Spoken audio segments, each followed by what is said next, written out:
Kale Morrow was lying under a broken engine when they came for him. He had grease on his face, coolant dripping down his arms, and a wrench between his teeth. The freighter Dull Ember was old and tired, just like everything else humans owned in this galaxy, but Kale kept her running. That was what he did. He fixed things that nobody else cared about. The soldiers came through the cargo bay like a storm. 6 of them, tall and covered in shining armor that hummed with energy. They were Korathi, crystalline beings whose skin looked like living glass. They moved like they owned every room they walked into, because most of the time they did. "Human designation Kale Morrow," one of them said, reading from a floating screen.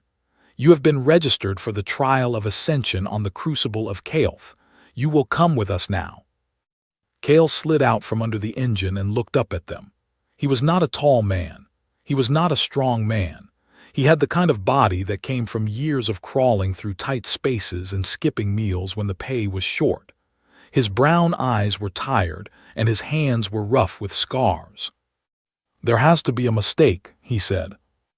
"There is no mistake. Your name is on the registry. Concord law is clear. Every registered name must attend." Kale wiped his hands on his jumpsuit. "I am a mechanic. I fix engines. I have no resonance. I am human." The lead soldier looked at him the way someone looks at an insect on their food. "We are aware of what you are. You will come with us. That is not a request."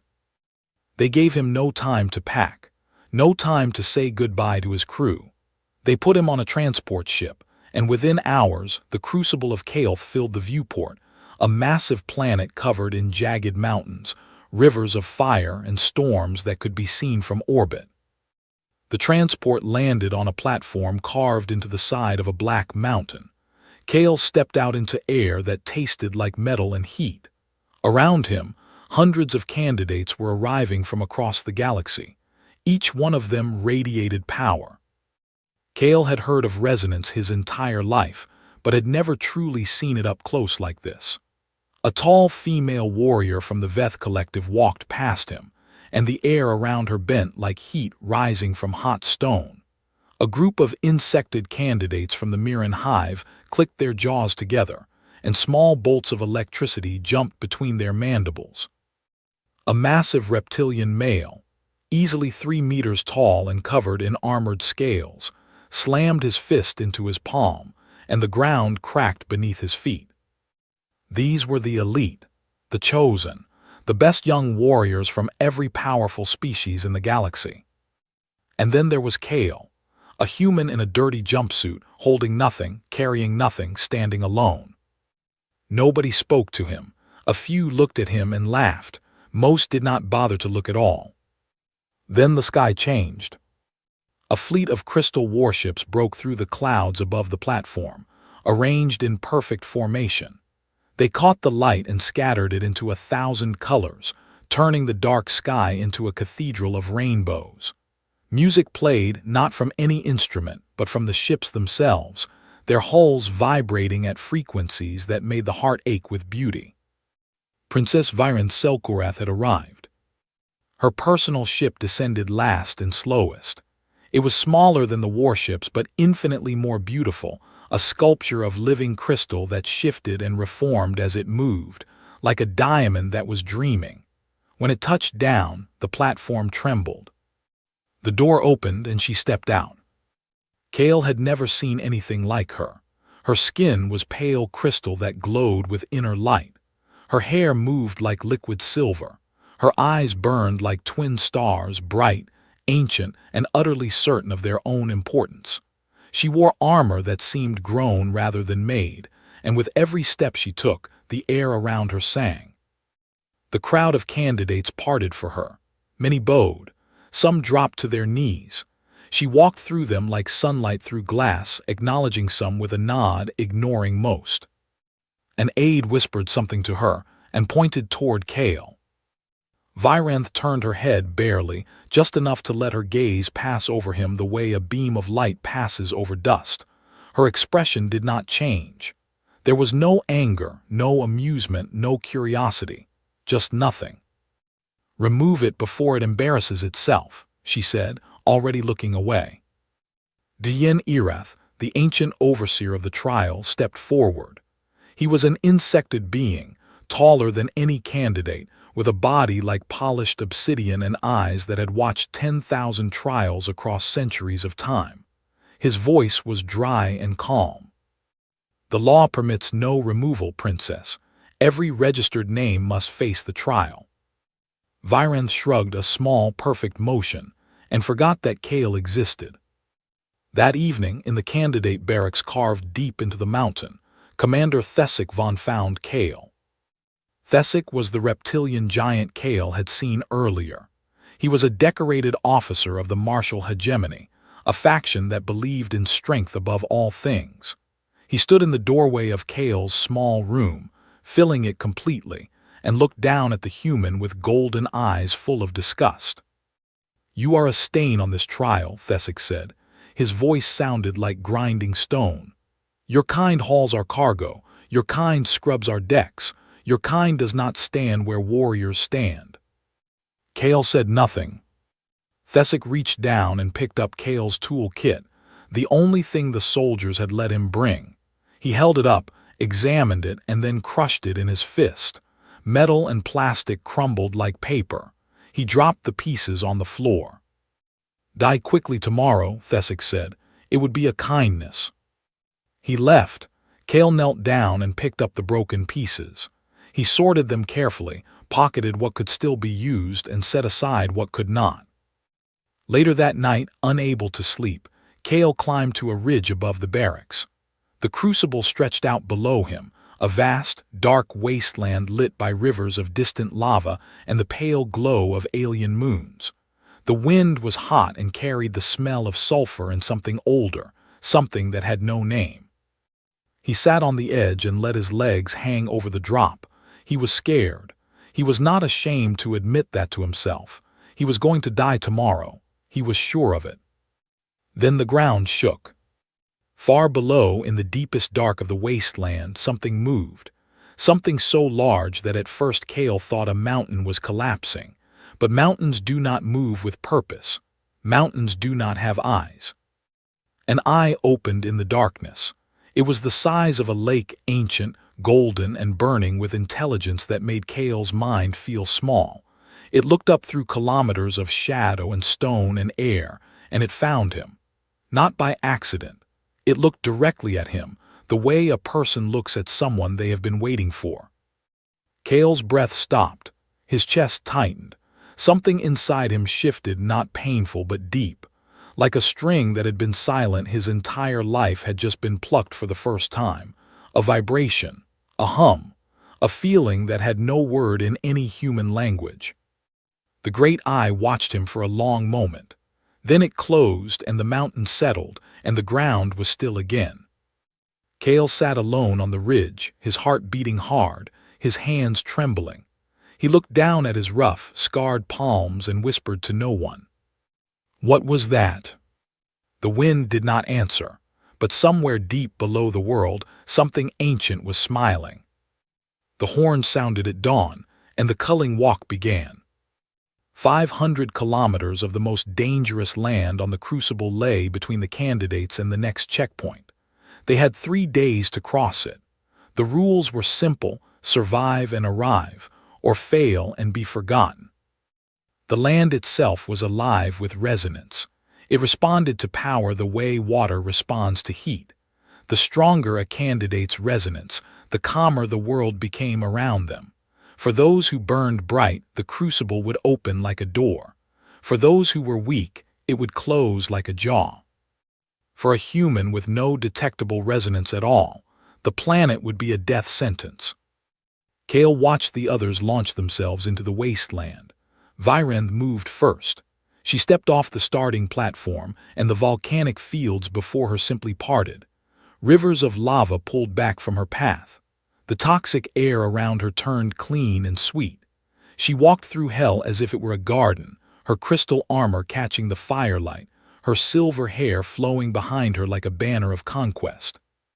Thesic went next. He slammed his massive foot into the ground, and the stone obeyed, rising and flattening into a smooth road that stretched ahead of him for 100 meters at a time. He marched forward like a general crossing his own empire. Others flew. Some teleported in bursts of light, covering kilometers in seconds. A candidate from the Miran hive burrowed straight through a mountain, emerging on the other side moments later in a shower of broken rock. Kale stood on the platform and looked at the path ahead. No lava parted for him. No stone flattened. The air was thick with poison, and the ground trembled with things that lived below the surface and were hungry. He adjusted the broken pieces of tools in his pockets, pulled the collar of his jumpsuit over his nose and mouth, and started walking. Everything tried to kill him within the first hour. The ground opened beneath his feet, and he barely rolled sideways before a pit of boiling mud swallowed the path where he had been standing. A swarm of glass-winged insects, each one carrying enough venom to drop a Korathi warrior, descended on him in a buzzing cloud. Kale found a pocket of sulfur gas venting from a crack in the rock, crouched beside it, and let the fumes drive the insects away. They hated the smell. He did too, but he could hold his breath longer than they could hold their hunger. By midday, he had covered barely 20 kilometers. Most candidates were already past the 100-kilometer mark. Kale did not think about them. He thought about the next step and the step after that. He came to a field of thermal vents where the ground temperature was hot enough to melt the soles of ordinary boots. His boots were not ordinary, they were cheap. They began to smoke within minutes. Kale stopped, studied the terrain, and noticed a pattern. The vents did not fire constantly. They pulsed like a heartbeat, 3 seconds of deadly heat, then 2 seconds of cooling. He timed it, counted under his breath, and sprinted between the pulses. His boots melted halfway through, and he felt the heat bite into his feet, but he made it across. He found a cave system in the late afternoon and crawled inside. The air was cooler there, and the creatures from the surface did not follow him underground. He rested for 20 minutes, then used a piece of broken metal from his tool kit to scrape mineral deposits off the cave walls. He mixed them with moisture from the cave floor and packed the paste onto the burns on his feet. It was not medicine. It was a trick he had learned fixing coolant pipes. Certain minerals, when mixed with water, created a paste that hardened into a heat-resistant shell. It worked on pipes. It worked on skin too, if you did not mind the sting. He kept moving through the caves, navigating by the feel of air currents on his skin. Warm air rises. Cool air sinks. Follow the cool air and you find deeper passages. Follow the warm air and you find exits. He had spent half his life crawling through the guts of old ships. A cave was just a ship made of stone. High above the planet, in the observation station that hung in orbit like a metal moon, Dien Erath watched the feeds from thousands of sensors scattered across the crucible. He had been overseeing trials for centuries. He knew every pattern, every outcome, every way a candidate could live or die on that world below. The human was going to die. The numbers said so. Every calculation said so. But Erath's attention kept returning to a different screen, one that showed the deep geological sensors buried far beneath the crucible's surface. These instruments did not measure candidates. They measured the planet itself, its tectonic movements, its deep energy flows, the slow pulse of resonance that lived in the world's core. Something was wrong with the readings. Or rather, something was happening that the readings had no explanation for. Wherever the human walked, the deep sensors spiked. Not on the surface, far below, in the mantle, in the roots of the world. It was as if the planet itself was tracking the human steps, the way a sleeping animal tracks a sound that reaches into its dreams. Erath leaned closer to the screen. His ancient eyes narrowed. He said nothing, but he saved the data. On the second night, Kale was trapped. He had emerged from the cave system into a narrow canyon with walls so high they blocked the sky.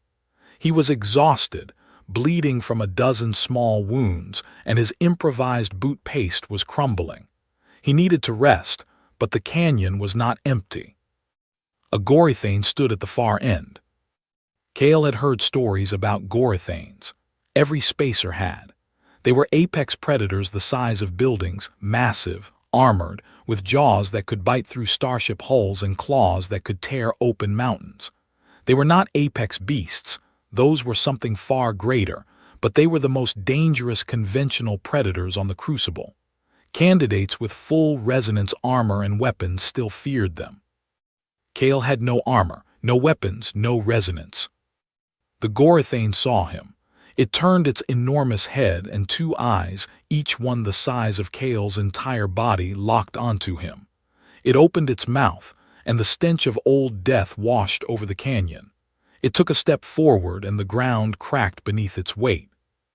Kale pressed his back against the canyon wall. There was nowhere to run. His heart hammered in his chest. This was it. This was how the joke ended, the human who walked into the trial of gods and died in a ditch, alone, unmourned, unremembered. The gorethane lowered its head. Its jaws opened wider. Kale could see rows of teeth, each one longer than his arm.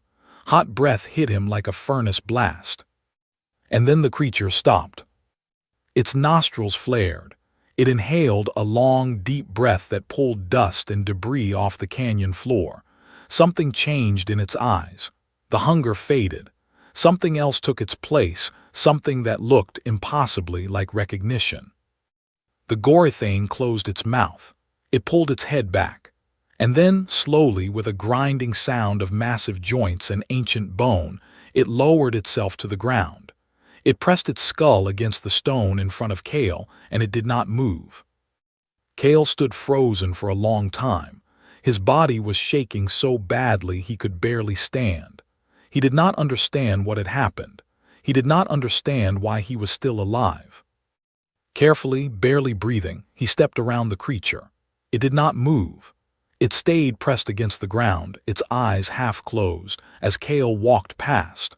Only when he reached the far end of the canyon and looked back did he see the gorethane lift its head again. It watched him go with those vast, ancient eyes, and something in its gaze was almost gentle. Kale turned and kept walking. He reached the checkpoint on the morning of the third day. He was the last one to arrive. His jumpsuit was torn and burned. His feet were raw. His face was streaked with dried blood and ash. He looked like a dead man who had forgotten to fall down. The other candidates watched him stumble in. Some laughed. Some shook their heads. Thesic spat on the ground and turned away. Virenth stood surrounded by her retinue, glowing and untouched, and did not even glance in his direction. But Dien Erath was there, standing apart from the others, his obsidian body perfectly still. He watched Kale cross the finish line with an expression that none of the candidates noticed, because none of them were old enough to recognize what it meant. In all his centuries, across 10,000 trials, Erath had never once felt afraid of a candidate. He felt afraid now. The bonding circle lay deep beneath the crucible's surface. The candidates descended through tunnels carved into living rock, spiraling down for kilometers until the air grew thick and warm, and the walls pulsed with a faint, rhythmic glow.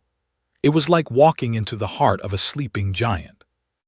The chamber at the bottom was vast, a cathedral carved by time and force, not by hands. The ceiling disappeared into darkness far above. The walls were lined with alcoves, each one holding a shape that was almost too large to understand. These were the apex beasts, ancient creatures that had slept here since before the elder species had learned to walk upright. They were not animals. They were forces of nature-given form, beings so old and powerful that entire civilizations had risen and fallen between their heartbeats.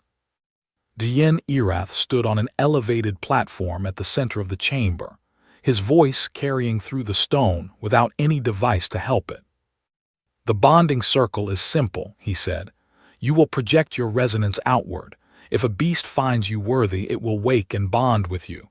If none respond, you will leave this chamber and never return. There is no second chance. There is no appeal." The candidates stood in a wide ring around the chamber floor. Most of them were nervous, even the strong ones. This was the moment that would define the rest of their lives. Bond with a powerful beast and you became a legend. Fail and you became nothing. Virend was the first to step forward. She walked to the center of the chamber with the confidence of someone who had been told since birth that this moment belonged to her. She closed her eyes, and the crystal in her skin began to glow, softly at first, then brighter, then blinding. The light that came from her was not just light. It carried weight, carried meaning, carried the concentrated resonance of a bloodline that stretched back thousands of generations. The chamber responded, the walls hummed, the alcoves trembled, and from the largest alcove on the eastern wall something stirred. Sarathan the prism worm uncoiled itself from sleep. It was enormous, a serpentine creature with scales that fractured light into impossible colors. Its body stretched across the entire eastern wall, and when it opened its eyes, twin beams of prismatic energy swept across the chamber like searchlights. It turned its great head toward Virend, studied her for a long moment, and then descended. It lowered its head to her, and the bond formed, a visible thread of light connecting the beast to the princess, twisting and tightening until they were one. The chamber erupted in cheers. Virend opened her eyes, and tears of liquid crystal ran down her face. She placed her hand on Sarathan's massive snout and whispered something that no one else could hear. One by one, the strongest candidates followed. Thessic stepped forward and unleashed a wave of raw, brutal resonance that shook dust from the ceiling. A war beast, a creature built like a fortress with legs, covered in plates of bone armor thick enough to stop starship weapons, tore itself free from its alcove and roared. The bond formed in violence, the beast and the warrior meeting each other with equal fury. Others bonded with serpents, raptors, and titans. Each bond was different, some gentle, some fierce, some silent and sacred. The weaker candidates went next. Some called out and received an answer. Many did not. Those who failed stood in silence for long, painful minutes before walking away with empty hands and hollow eyes. The hours passed, the alcoves emptied, the crowd thinned. And then it was Kale's turn. He was the last. Of course he was the last. Nobody had wanted to go after him, because nobody wanted to be associated with the moment when the human was publicly humiliated and sent away. Kale walked to the center of the chamber. He could feel every eye on him. Hundreds of the galaxy's most powerful young warriors, their newly bonded beasts looming behind them like living mountains, all watching the mechanic in the torn jumpsuit step into the circle where gods chose their partners. He stood there. He had no resonance to project. He had no inner light to unleash. He was just a man standing in a dark room, surrounded by creatures and people who were greater than him in every measurable way. The seconds passed. Nothing happened. Laughter began quiet at first, then louder. Thessic's deep, grinding laugh rose above the rest.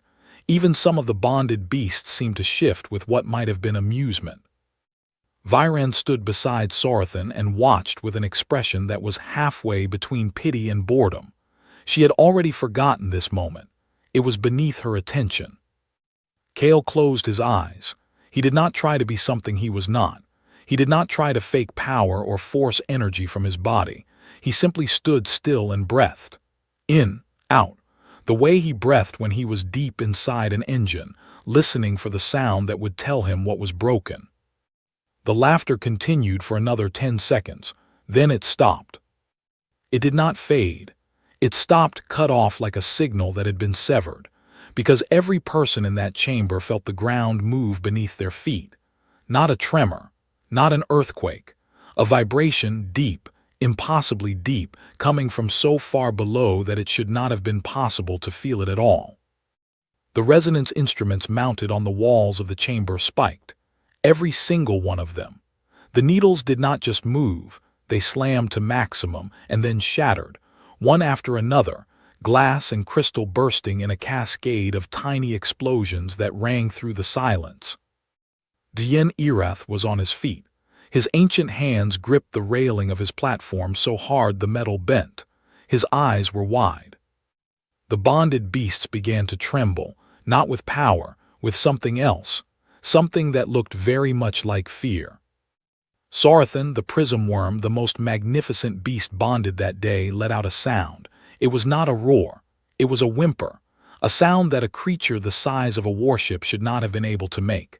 Viranth reached for her beast, confusion breaking through her composure. Saurathan, what is? The worm pulled away from her. The bond, the sacred, unbreakable thread of light, flickered.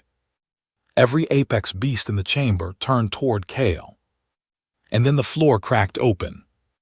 Not violently, not like destruction, like a door that had been sealed for so long that the world had grown over it and forgotten it was there. The stone split along lines that were too perfect to be natural, and from the chasm beneath, from a depth so great that the darkness inside it seemed to have weight and texture and age, something rose. It came slowly. First there was a sound not heard with the ears but felt in the bones, in the blood, in the spaces between heartbeats. A hum so low and so vast that it made the entire chamber vibrate like a bell. Then there was a shape, enormous, ancient beyond any calendar, a body wreathed in energy that was darker than darkness, not the absence of light, but something that existed before light had been invented. Vorunkai, the first beast. Every species in the galaxy had a myth about it. The Korath called it the dream before waking. The hegemony called it the war that never ended. The Mirren called it the first sound. None of them believed it was real. It was a story, a symbol, a metaphor for the beginning of things. It was not a metaphor. It was here, and it was the size of a cathedral, and it was looking at Kale Morrow with eyes that held the memory of the universe's first moment. The chamber was absolutely silent. No one breathed, no one moved. Vorunkai lowered its massive head. Slowly, with the weight of ages, it pressed itself to the ground before Kale. Not a bond, not a partnership between equals. This was something older and deeper than any bond. This was submission. The most powerful creature ever recorded in the history of the galaxy placed itself at the feet of a human mechanic and did not rise. And then, one by one, every other apex beast in the chamber followed. The war beast that had bonded with Thessic pulled away from its master and bowed. Thessic shouted, grabbed at the bond, and felt it dissolve like smoke in his hands. The serpents bowed. The raptors bowed. The titans bowed. Every beast, bonded and unbonded, lowered themselves to the ground in a wave that swept across the chamber like a tide. Last was Saurathan. The prism worm turned away from Viranth, turned away from the princess who had been promised this destiny since birth, and bowed to Kale. The bond between them did not flicker this time. It broke. It shattered like glass, and the pieces fell away into nothing. Viranth screamed. It was not a sound of anger. It was the sound of a world ending, her world, the one she had built inside herself, the one where she was the center of everything. She fell to her knees, and for the first time in her life, no one was looking at her. They were all looking at Kale. He stood in the center of a cathedral of kneeling gods, and he was shaking. His hands trembled at his sides.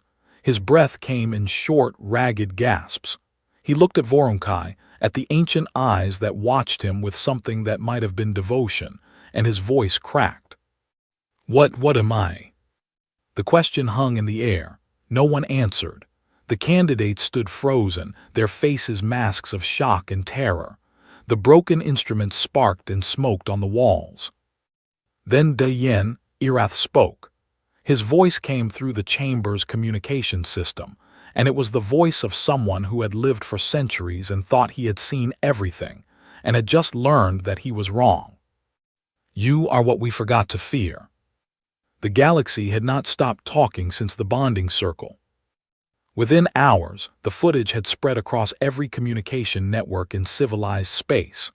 1 billion screens on 1,000 worlds showed the same image, a small human standing among kneeling gods, wearing a torn jumpsuit, shaking like a leaf.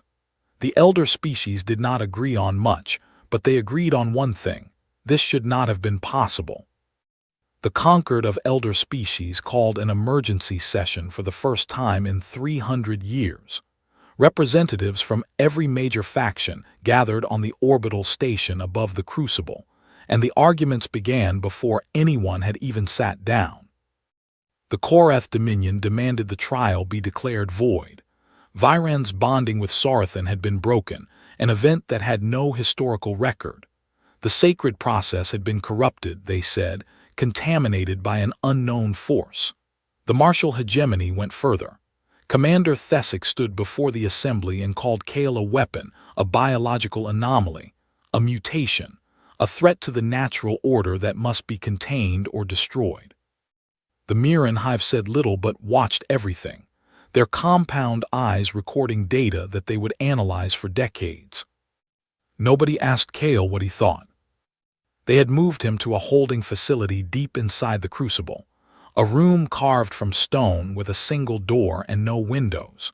2 guards stood outside, though nobody was quite sure what the guards were supposed to do if the man who had made every apex beast in creation, Neil, decided he wanted to leave. Kale sat on the edge of a stone bench and stared at his hands, the same hands that had fixed coolant pipes and rewired navigation systems and held wrenches for 20 years. They looked the same as they always had: rough, scarred, human. They did not look like the hands of someone who could break the laws of the universe. He did not want this. He did not want power or attention or the weight of a galaxy's fear pressing down on him. He wanted his ship. He wanted his engine room. He wanted the simple, honest work of finding what was broken and making it whole again. But outside his cell, Vorunkai, the first beast, the creature of myth that had bowed before him, now circled the crucible in a slow, endless orbit. Its body blocked out stars as it moved. It was not threatening anyone. It was not doing anything at all. It was simply there, waiting, like a guardian that had found what it was guarding and would never leave again. And the apex beasts would not rebond. Every attempt by the candidates to reform their connections had failed. The beasts were docile, calm, and completely unresponsive. They waited too, all of them facing the same direction, toward Kale's cell, toward the human in the stone room who did not understand what he had become. On the 3rd day, Viranth came to see him. The guards let her pass. She walked into the cell and stood before him, and Kale saw something he had not expected to see in those star-bright eyes. Not anger, not hatred. Broken pride, yes, but underneath it, something raw and searching. She was looking for answers the way a person looks through wreckage for survivors. "How did you do it?" she asked. Her voice was quiet, controlled, the voice of someone holding themselves together through will alone. Kale looked up at her. "I did not do anything. I stood there, I breathed, that was all." "That is not possible." "I know." Silence stretched between them. Viran's hands were clenched at her sides, and Kale could see the faint cracks in her crystal skin, stress fractures that appeared in Korathi who were under extreme emotional pressure. She was falling apart and trying not to show it. "Sarathan was mine," she whispered. "Since I was a child, I felt the connection. I dreamed of the worm before I knew its name. My entire life pointed toward that moment. And you just stood there, and everything I am was torn away." Kale did not know what to say. He was not good with words. He had always been better with his hands than with his mouth. But he could see the pain in her, and he was not the kind of man who could watch someone hurt and say nothing. "I am sorry," he said. "I did not mean to take anything from you." She looked at him for a long time. Then she turned and left without another word. That same day, Doyen Irath conducted his secret research. He used instruments that had been forbidden for centuries, deep scan technology, that could read the fundamental energy signature of a living being down to the quantum level. He aimed them at Kale through the walls of the holding facility and recorded everything. What he found made him sit in silence for a very long time. Human resonance did not operate on any known frequency. It did not exist on the spectrum that the galaxy had spent 10,000 years mapping and measuring. It existed on a frequency so deep and so fundamental that no instrument had ever been built to detect it, because no one had ever imagined it was there. Frequency 0, the bass harmonic. It was the original vibration, the first pulse of energy that had rippled through the void at the moment of creation, the sound that had existed before matter, before light, before time had learned to move forward. Every resonance frequency in the galaxy, every power that every species had ever channeled, was a harmonic derivative of this single, foundational note. The elder species did not channel a unique force. They channeled echoes, reflections, shadows of the original. Humans carried the original itself. The reason no instrument had ever detected human resonance was the same reason a fish cannot see water. Frequency 0 was everywhere.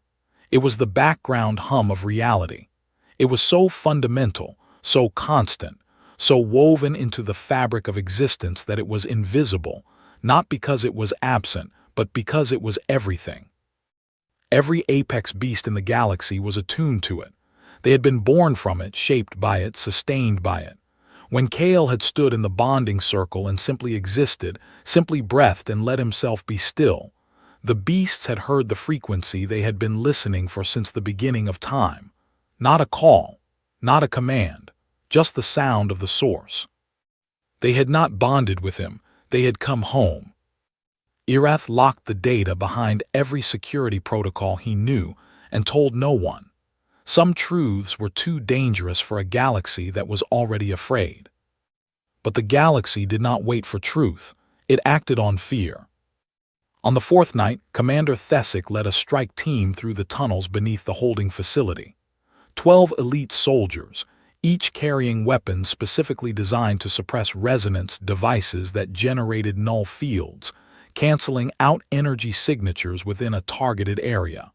They moved in silence, their scales painted black, their eyes burning with purpose. Thesic had not gone to the conquered for permission.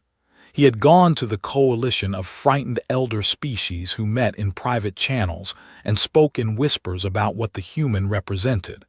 They had given him one order: make the problem disappear. The strike team breached the holding facility from below. They cut through the floor of Kale's cell, and 12 soldiers poured into the room with weapons raised. Kale was asleep. He woke to the sound of breaking stone and the sight of Thesic's golden eyes glowing in the dark, and he understood immediately what was happening. "Get up, human," Thesic growled. "Get up and die with whatever dignity your kind can manage." Kale stood. He had no weapon, no armor, no plan.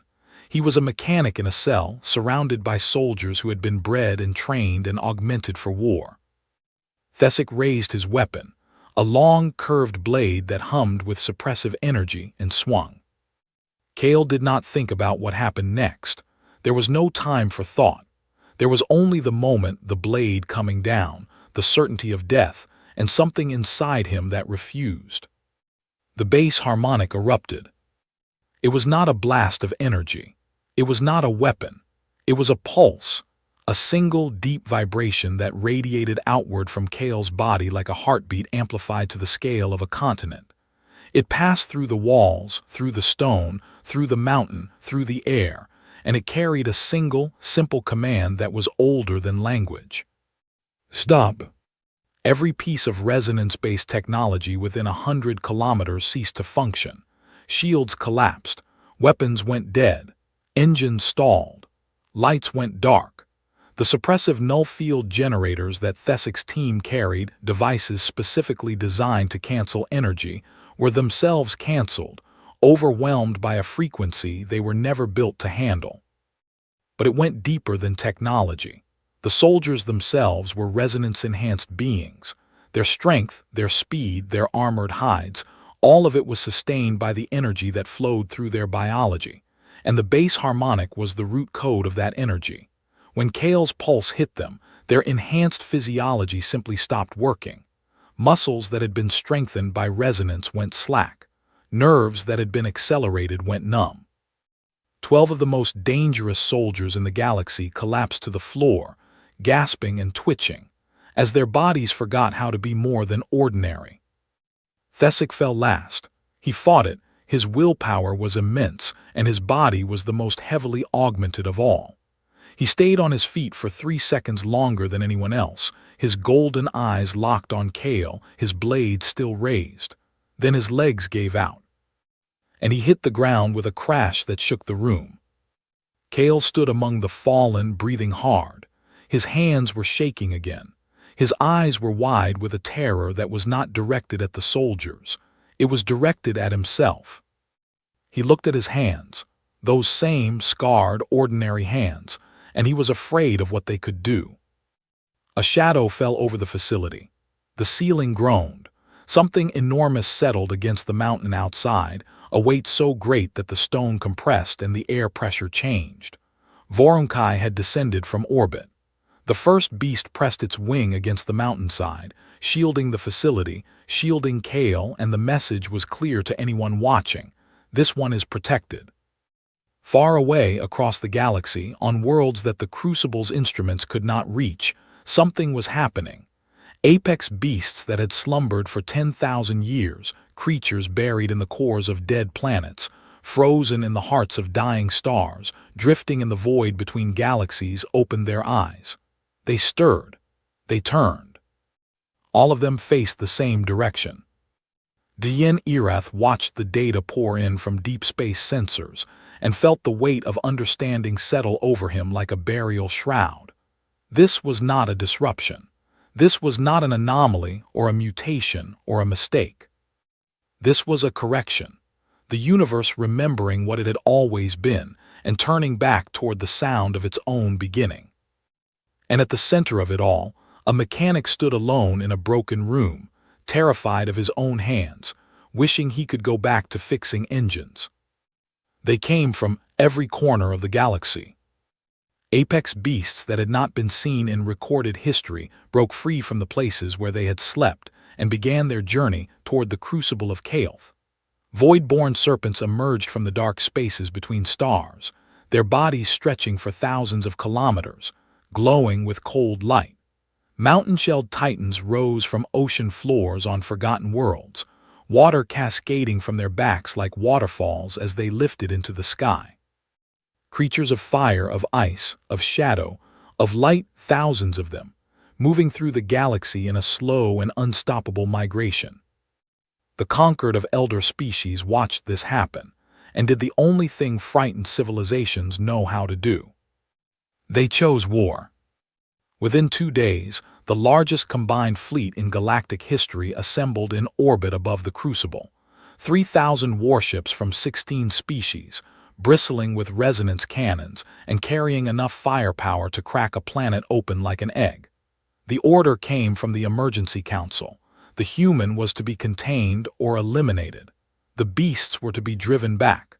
The natural order was to be restored. Kale learned about the fleet from Dien Erath, who came to him in the ruins of the holding facility. The ancient insectoid moved slowly now, as if the weight of what he knew had aged him further. He stood before Kale and told him everything: the fleet, the ultimatum, the council's decision. "They will destroy every human colony if you resist," Erath said.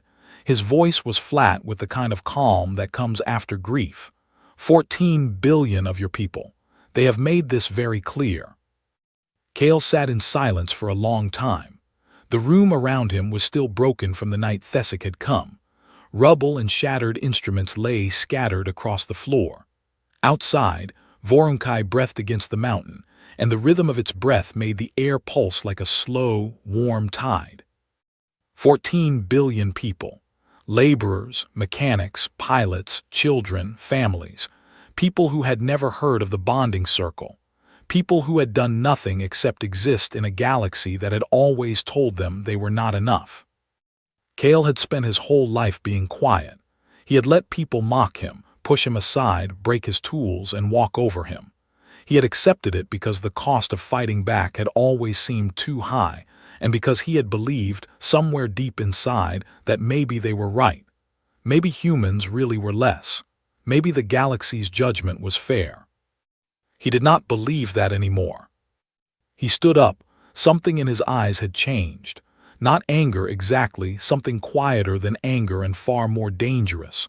Purpose.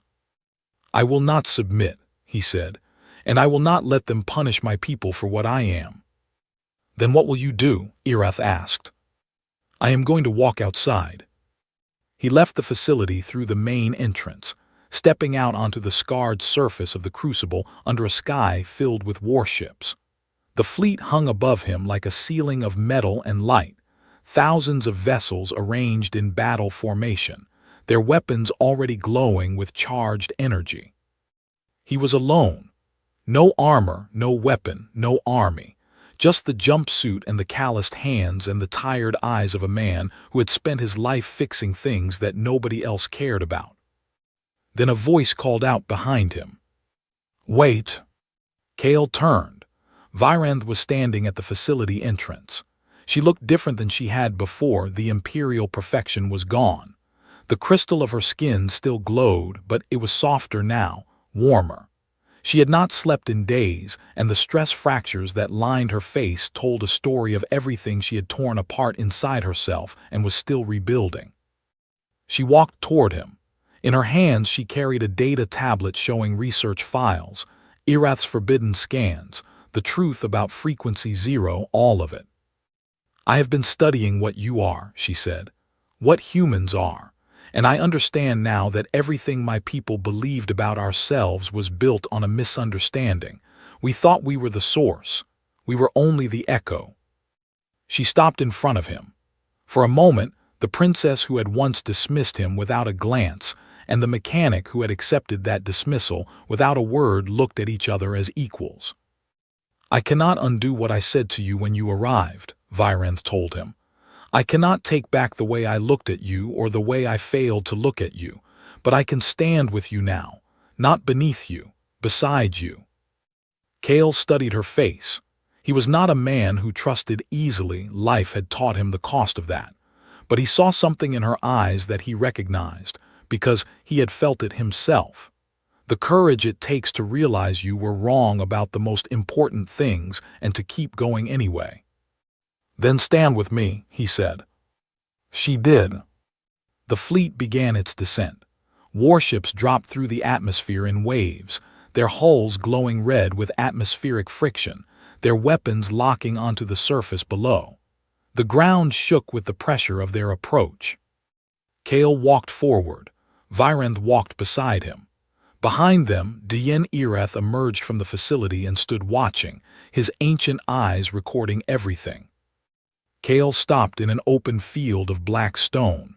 He looked up at the sky full of death, and then he closed his eyes. He did not fight. He did not attack. He did not reach outward or upward. He reached down into himself, past the fear, past the doubt, past the lifetime of being told he was nothing.